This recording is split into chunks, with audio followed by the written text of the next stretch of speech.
Hey, welcome to another edition of Live from Home, aka Quarantine Edition of Thought Roundtable with me, Matt Reboot. And me, Paul Laux. And how are ya? Good. It was funny because, even though we're in quarantine, we really don't do anything. We still missed a week last week because we apparently still can't get it on time. Yeah, we are clearly the definition of the worst. So I'm glad you're having a good week. I've been feeling, today's the first day where I feel like I felt good. I think the rest of the week I've just been feeling so upset and angry and sad, and I think I've been spending a lot of energy thinking of what can we do? Because I feel like what we need to do, we need to reboot the router, right?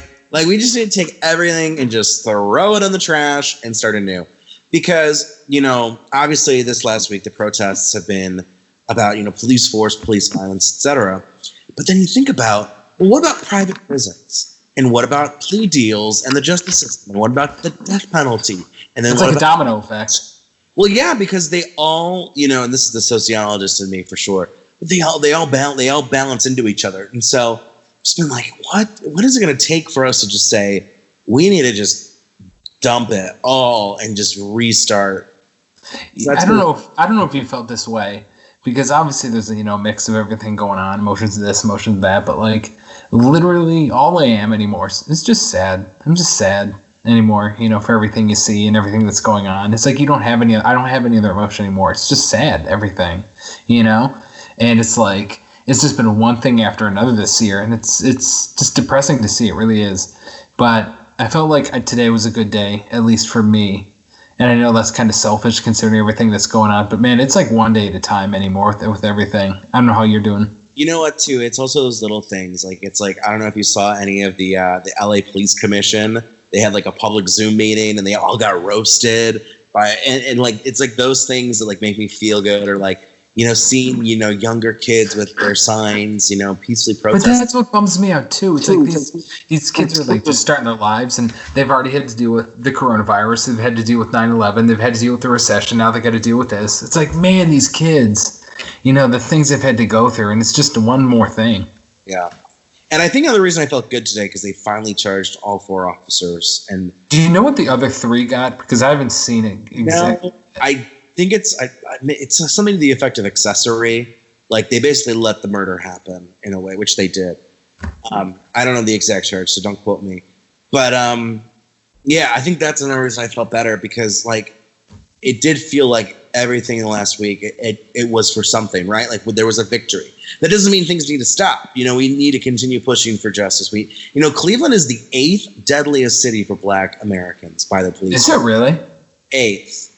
Oh my! Overall, or overall? Number 1 I think is LA or New York, and then I think Columbus is 3 actually. Did you know what Frank Jackson said about Cleveland today? He was the funny thing is he's trying to set it up in the context where, if you missed it, Cleveland Mayor Frank Jackson was well, some people say that Cleveland's the butthole of the world. The way he said the word butthole made me laugh so hard, because it wasn't just Cleveland's often looked at as the butthole. He was Cleveland's looked at as the butthole. He put the emphasis on butthole. He was it's a skanky, stanky mess. With the whole thing is listen, Mayor Frank, I get what he's trying to say. He's trying to say people look at us, and I get it. But you got to realize you're setting yourself up for fire. And I retweeted the comment, and I said, listen, don't practice your stand-up. I want to hear about how we are changing our police force, dude. Because what changes, to me, it doesn't feel ever since Tamir Rice, what changes have happened in the Cleveland police force? I can't name any. There hasn't been any changes. But I just feel there hasn't been changes, and it's I don't care what people think of us as. I don't care what body part we are to the world. I want you to say what we're going to do. We're going to put civilians on review boards. We're going to increase our training. We're going to make part of it. I don't know. Part of it with these protests too. It's what do you think is going to happen when you roll in freaking literal tanks? Literally tanks. Yeah. I mean, we messed up when we have Amsterdam and Paris and Tokyo and London, all these people protesting around the world. The police force done messed up here. Yeah. It's even crazy. It's the whole world is responding to this. I saw there was a huge protest in Berlin. I know that was a May one. But it's the bad thing is I feel like as usual we're just gonna go on and things will move on as if it like never happened. That's what I fear at least. I know. But I mean, that would be a shame. But at some point, everything's gonna crack, right? Like there will be this vase that we are currently in, this little America vase. Like there will be a point where like the final crack in the vase before we have to build a new vase, right? Like, and the coup de grace. Maybe not. I don't know. And the coup de grace of the entire thing is that photo op that went totally awry. You know what I'm talking about? The one with Trump and the Bible, which he was holding upside down. It just looked like he was about to do like an exorcist on himself. But like literally everyone, like people in the military, people in the diocese of DC came out and said how like awful it was that he literally like tear gassed people for that photo op. Just the whole, I love how even like the Catholic Church was like, why is he allowed in your church? I'm like, dang, like they are. Did you see what? Well, the one head card, and I don't know, I think it's a card. One of the head pastor of that church that he was at said everything Trump has ever done is antithetical to the teachings of Jesus. I'm like, dang, man. Like that's you look like a villain right now. Do I? I've been feeling you know what? I actually used this earlier in the week. I said I feel like the villain who like you start to see why he became evil, and it's because like all this and like be like, well, I have to cleanse the world of it. You know what I mean? Like I feel like I'm in that mode this week. Be honest. If you're in the Star Wars world, would you pick the light or dark side? Light, obviously. I would pick dark. I'm not even right. It's the color scheme because they got cooler uniforms, man. Oh well, I give you that. The Resistance always looks like they went to the thrift store before they rolled up to the desk. They're always wearing rags. Like, what is that? Like, get a real outfit.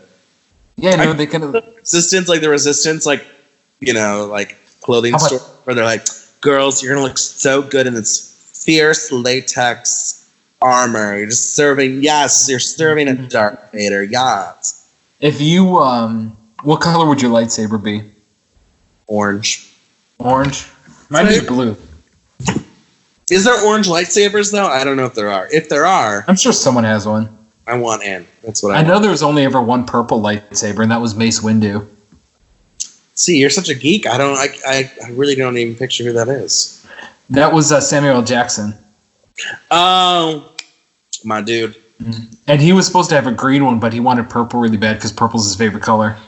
Actually, you know what's funny is I should look up. Hey, Leo. Samuel L. Jackson has some great tweets during this. Oh! I saw LeVar Burton went off on Twitter. It's like, you guys, we literally got the host of Reading Rainbow to curse. We messed up 2020. Dude, I don't know. This year, this year, it shows how much we need like repaired in this country. Is that just me? Like, I just feel like this is like a demo year. Like we are trying out a new car, and this is like the obstacle course, and the car's just not making it through the course, man. Like we lost 2 wheels on COVID. We lost another 2 wheels on, this protest, this police force violence. I mean, what's next? Oh, the stimulus check. People are poor. They're unemployed. There goes the wind. It's like 2020 is nothing but DLC. Like, that's all it is. Oh my god. But I was gonna say something too, but whatever. It's gone. Want to get into your advice? I got some good advice for you. Well, listen to this one.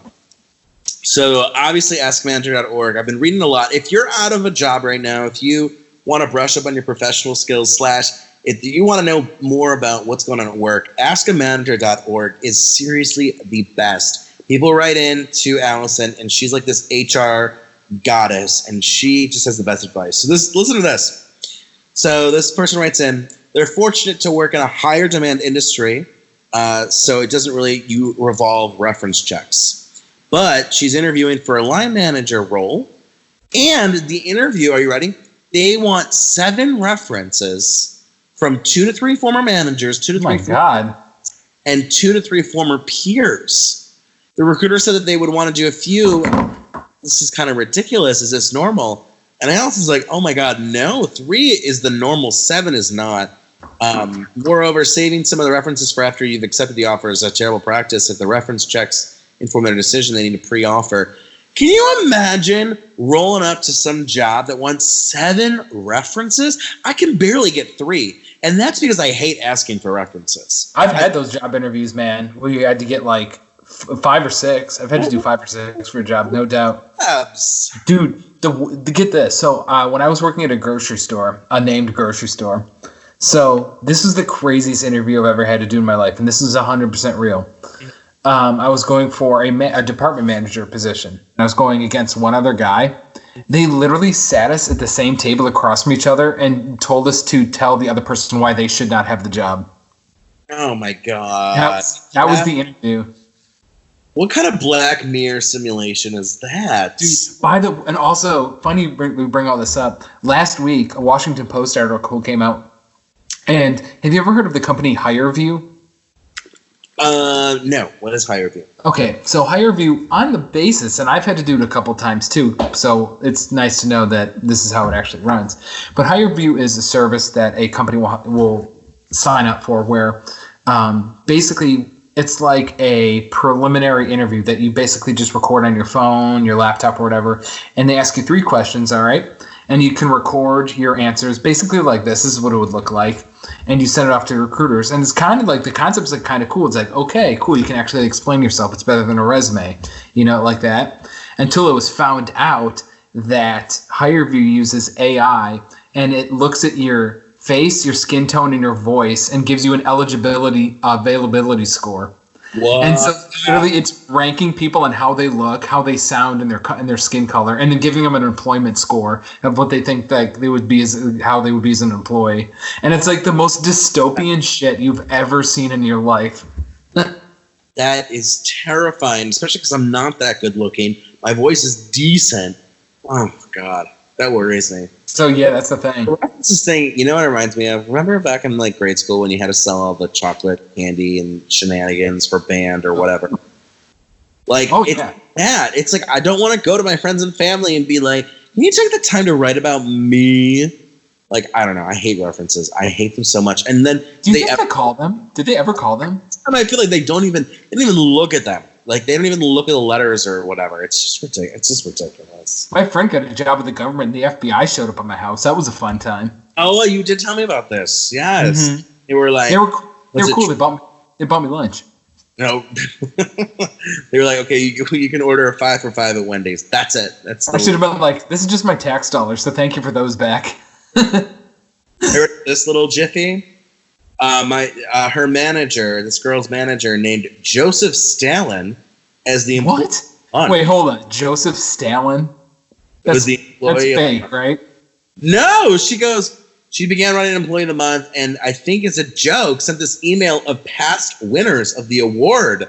And it shows the photo too, Paul. It's really 3 different photos of Stalin, like in the months of February, March, and April. She's like, I don't know if I'm being like overly sensitive, but is this kind of like not good? And Alice is like, this is a terrible... She's like, she has to assume it's a joke because the alternative is that, like, what? She believes Joseph Stalin was a great employee. So can you imagine, though, like, oh, it's Employee of the Month time, and it's like Joseph Stalin walks into your workplace like, I'm here. Oh, my God. Wait, I think I'm confused about this. So they listed their name as that? What? They listed their name as that? Like, the manager put out the email saying Joseph Stalin was the manager of the Employee of the Month. Like the Joseph Stalin. Yes, yes. Well, first of all, you're saying the last name wrong, so I'm confused. I thought it was like someone was doing a play on the word. It's Joseph Stalin. Stalin? Stalin. It's Stalin. Oh, well, it's 9:00. This is late for me. I'm like on the this third one is real quick, but this employee, she posts her company in social media posts. So she'll be like, I had a bad day, and then she puts at her company. And the company's like, please stop. And then here's the best part, Paul. They have a performance review where they're like, listen, girl, like, you're on thin ice. She was Facebook live streaming her performance review. So they had to stop the review, and they didn't even they literally stopped the review and they fired her. Why would you do that? Dude, that's like... it's like I am so cautious with social media because, I've had it drilled into me from so many classes and so many workshops, like, professional. I would never tag my own company in anything, let alone a post where I'm like, blah, blah, blah, blah, blah. This isn't, I don't like this at my company. I cannot believe she was doing that. What did she think she was gaining? It was like that one security guard about a year ago who for every time this happened for like 2 years, he would like, it was just a video of himself like this is what it looked like. But he would just fart. Like whenever he had to fart, he'd open his phone and go, just farting. And he was like a security guard. And so they've let him go because he did this over like 2 years. But people don't care. Facebook Live, they don't care. They'll do anything at Facebook Live. Apparently, she wants to be like social media famous. I'm like, dude, like. Well, she is now, but for the wrong reason. Well, no one knows who she really is, but I don't know. I could go on about how I hate social media, but I feel like I've made that point clear many times. It's like a love-hate relationship because I'm really good at social media, but like I don't want to be good at social media. It's a whole thing. Want to get into some fun, weird stories? Yes. What's going on? This might be my favorite article I've seen this year. It's from a couple months ago, but it's still one of my favorite things ever. So Trump has a doctor. He's his own personal doctor. Mm-hmm. And he was concerned about Trump's weight, but Trump refuses to eat vegetables, so he would crush them up and hide them in his food. Is that true? Yes. What is this, a TLC show where like they like force feed vegetables to people? One notable time was when he crushed up cauliflower and put it into his mashed potatoes. First of all, mashed cauliflower is a good time. You can barely tell the difference if it's cooked right. Dude, anybody who tells me cauliflower pizza crust is just as good, I will throttle them. Dude, I had that for dinner, no joke. It was cauliflower crust with like a creamy tomato sauce with like. Dude, there's no way that's good. There's no way. Listen, does it replace dough? No, but what's worse, what's the devil himself is in cauliflower bites, like those buffalo cauliflower bites. Oh my god, those? No, because no, those are okay. And moving on. Obviously, a lot of businesses have had to readjust for coronavirus and everything. Have you seen all these strip clubs that have opened up and doing like drive-through service? What? No. Yeah, and obviously they're not legally allowed to strip outside the club, but they'll like hand out lunches and like food to people and like drinks to people, basically like in tassels and stuff. So basically, you see all these skeevy dudes driving through the parking lot, just picking up food from strippers. That's amazing. That's actually really ingenious, I have to say. Yeah, but would you ever even, you're in public, would you ever think of getting your face out doing that? See, the people who go to strip clubs on a regular basis, I don't think care enough to be like seen. Like I think they're. That's true. When do you think is too much? Like too much how many you go? Yeah, I've only been to a strip club one time. I've never gone, and it's on my to-do list, not because I want to go per se, but because like it's like to do. It's not fun, trust me. Like you go to the mall, you go to the beach, you go to the mountains, you go to strip club. I think if you're going there on such a regular basis that like you start to know all the girls and the girls start to know you, you might have a problem at the strip club. No judgment, but like it's like hey, Charity, hey Prudence, hey Tassels. Man, I'd love to see you go to one. That would be the funniest thing in the world. Just because I love people watching. I have such an obsession with people watching. I feel like that's what I do too. Would be so good because you have the dancers, and then you have the staff, and then you have the people reacting to the dancers. Like that's a top tier people watcher for sure. Well, that's all I got. Wow. Well, I think I'm gonna go crush some vegetables into my breakfast for tomorrow. Yeah, no, you wanted to keep this one short today, so hopefully we can go a little longer next week. Well, next week I'm going to wrap up some bologna and put a piece of broccoli in there for you, Paul. By the way, I'm editing down my book, so hopefully there's news on that. Ooh, yay. I know. I've been trying to write, but like this last week I've just been off my groove. Yeah, same here, man. But we'll get there. We'll get there. They might resist. All right. Well, I'll see you next time. Talk to you later, man. Peace out. Sweet. That was cute. Yeah, that was good.